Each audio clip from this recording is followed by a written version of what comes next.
We have this from NBC News. What we know about the slain Texas Mall massacre suspect, Mauricio Garcia. Garcia, who had a tactical vest, was armed with a rifle and a handgun. A senior law enforcement official said. Authorities said he was a suspected neo-Nazi sympathizer. Now, this story it's a tragedy. It's unfortunate. And we have, unfortunately, too many of these stories that end up happening in the media. That end up happening and then end up hitting the media. So, I mean, the first thing I just want to say before we get into any of the politics from either side is, we don't want these things to happen. We want these things to stop. We need to figure out what the issue is in our society, in our culture. I genuinely believe it's disassociation. It is a dejected society where individuals don't know or care about each other.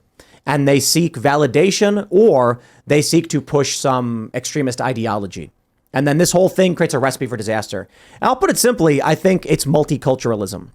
And not the idea that people of all different types are holding hands on the rainbow. It's that you have different communities stacked on top of each other and next to each other with wildly different views, and they don't like each other. And then people who are crazy will do crazy things. But what ends up happening today, we have this story from the Daily Mail. Revealed Texas gunmen staked out massacre mall to monitor peak times 3 weeks before killing 8. And posted details on Russian social media alongside photos of Nazis, guns, and ammunition. You see, here's where we get into the psyop. No one knows if this Russian social media profile it actually belongs to this guy. A Bellingcat researcher named Eric Toller just said, I found this profile that looks like it's his. In fact, I'm pretty sure he even said, I didn't verify it. I don't know. Now, the photos that are coming out, I don't want to show many of them considering the sensitive nature of these things. They don't show his face. And Ian Miles Chong actually found that most of these photos are from 5 years ago on a random subreddit that were making fun of these people. So the whole story seems to be strange, but let's jump to this from Andy No. He says the brown face of white supremacy. A leftist Bellingcat writer has posted screenshots from the purported obscure Oddnuklasnicki social media profile of the Allen, Texas mass shooter, Mauricio Garcia. He's trying to link the shooter to Timcast and Libs of TikTok. The account has photos of random Latino people wearing or posing in front of neo-Nazi symbols.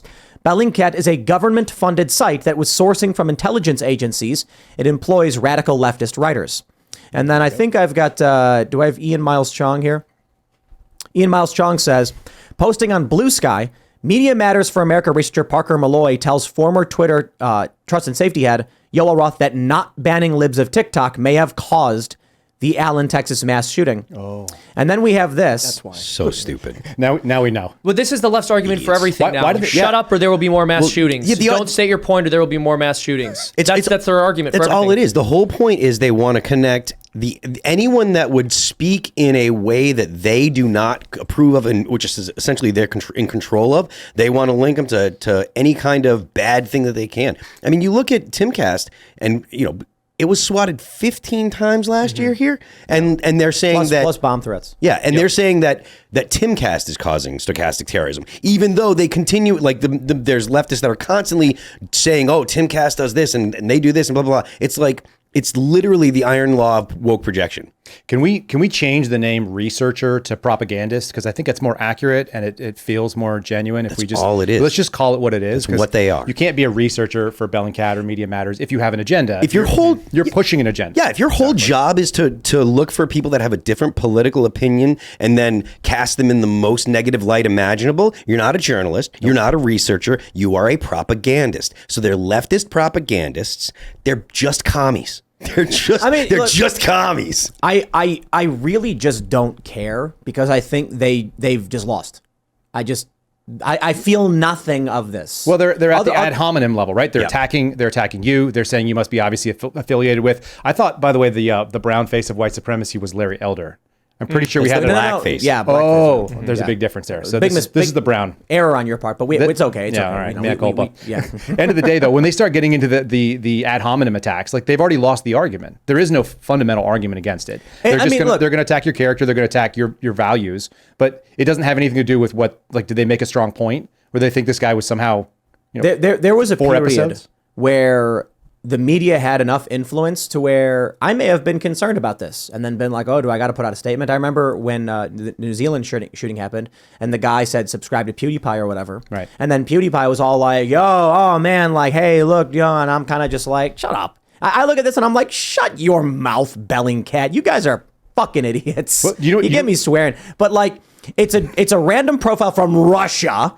The credibility is almost nothing. And there's 4 clips from one show, one time. And so I just look at this and I'm like, let me tell y'all a story about when the Southern Poverty Law Center found a Holocaust-denying conspiracy theory website from Iran that listed me as a speaker. I have never been to Iran, and then claimed that I was a speaker, and they had to retract and delete it and apologize, because the best part was this.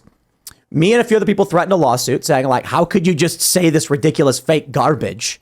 And they knew. Typically, when it comes to defamation lawsuits, they're really hard. Mm-hmm. But what they would have to say is either they knew it was fake or Southern Poverty Law Center believes that Holocaust-denying conspiracy websites based in Iran that were previously deleted and then hosted as an archive are credible sources of information that they rely on. And I was like, I'd be willing to accept them winning the case if they state that publicly. That would be fantastic. If they come out and say, we do often find archives of conspiracy theory websites based in Iran and use that as relevant fact for our sourcing. So I look at this and I just say one thing. Wow, they must be really desperate. The transgender shooter in Nashville must have terrified them to the bone. Because the other day, when we were in Miami, I was hanging out at Hard Rock Seminole, and this is what people were talking about. You hear what just happened in Texas? And I was like, yeah. And then someone goes, and that Nashville thing with that transgendered person. And I'm like, uh-oh. When a regular dude who doesn't know a whole lot about anything is talking about that stuff, you can see exactly why they're freaking out. Well, this is the apple of discord too, right? So it's that golden apple. It says to the fairest, it's just a shiny object. They toss it in the middle of the room. It doesn't have to have any meaning behind it other than whatever you ascribe to it. And people on the left have ascribed exactly what they want to feel. They fill in all the blanks. It doesn't matter that it's weak Russian. It doesn't matter that it's not backstopped. That's what we call that in the intelligence world. There's no backstop behind it, right? It doesn't go deep enough for there to be any kind of validity.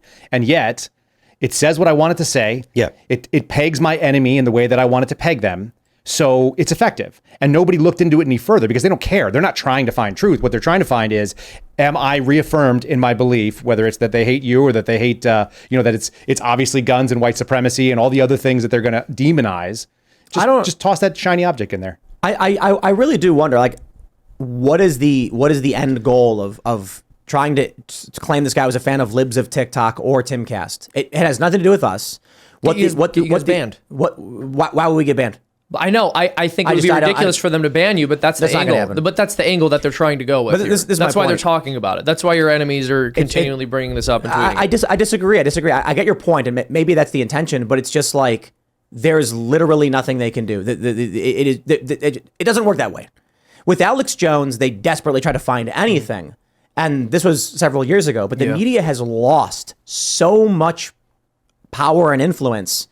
They may as well be posting this. I mean, they're literally posting it on Blue Sky. But they don't know it. No, they're on Blue Sky. It's like, do you guys know what Blue Sky is? No. No, you never heard of it? Okay. Well, you do. I do. But the average person's like, Tim, I have no idea what you're talking about. Yeah. This is, correct me if I'm right, it's Jack Dorsey's new thing. Yeah, they're on some obscure website, spitting into the wind, and it's laughable. But it got coverage in the Daily Mail. They don't mention me or Libs of TikTok. Okay. So the thing that's fun about it, I mean, obviously they're trying to accomplish an agenda, and they also haven't realized that they've lost all their capital. Yep. So they're spending money that has no value, right? Exactly. They're out there spending this. They're attempting to do something with this sort of website, with this sort of story, but it doesn't get any traction. But it used to. And they're doing the same thing. It's like a toddler that's still throwing tantrums when you know that they're not going to pass out. They're not going to die if they pass out. So you're letting them pass out. Mm-hmm. So now they're throwing the tantrums, and those tantrums come out exactly what you'd expect. It's like, we're just going to watch you until you stop. Mm-hmm. There's no outcome to this that's going to be beneficial. So exactly. But who cares? Like, let them tire themselves out. I got some direct messages from people, and they were like, "Whoa, what's going on?" And I was like, I always tell people, don't send me stuff when people like I've got so many people saying so much stupid crap about me all day, every day. I literally don't care. Today, what are we doing? I'm having some sea bass for dinner, complaining on the internet. That's about it. This is meaningless. It's unfortunate what happened in Texas, but the left is looking for any kind of political angle. You take a look at what happened after Nashville. They claimed the trans person was one of the victims. Exactly. They're trying desperately to spin this. Thanks for watching this clip from the Timcast IRL podcast. Hang out with us live Monday through Friday at 8 p.m. and become a member over at timcast.com for uncensored, members-only shows exclusive. Thanks for hanging out, and we'll see you all next time.